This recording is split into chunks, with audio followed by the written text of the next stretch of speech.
good morning, good morning. Welcome back to my channel. For today's video, we are going to haul and review another sexy lingerie from Temu.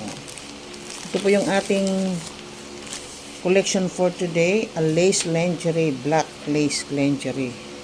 Look at this. Wow. Beautiful. Oh. Kagwapa. Uy, oh. Puro lace siya, oh. Very see-through. So, tingnan natin yung kanyang strength ng kanyang garter. Maganda naman po. Medyo maluwag, maano siya.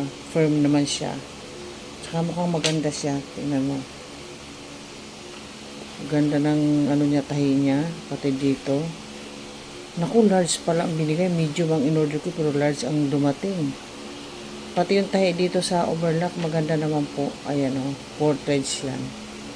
At nice naman yung kanyang crotch, perfect. Meron siyang lining na assurance na hindi ka makikitaan dito. So, yung ating private part, very nice.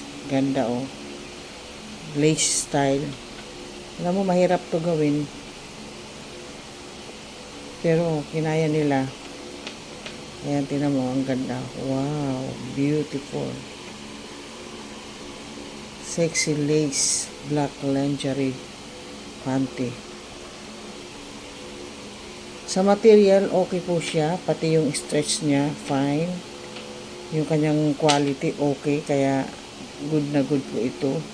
So, kapag i-rate natin ito ng 1 to 10, bigyan natin siya ng perfect 10.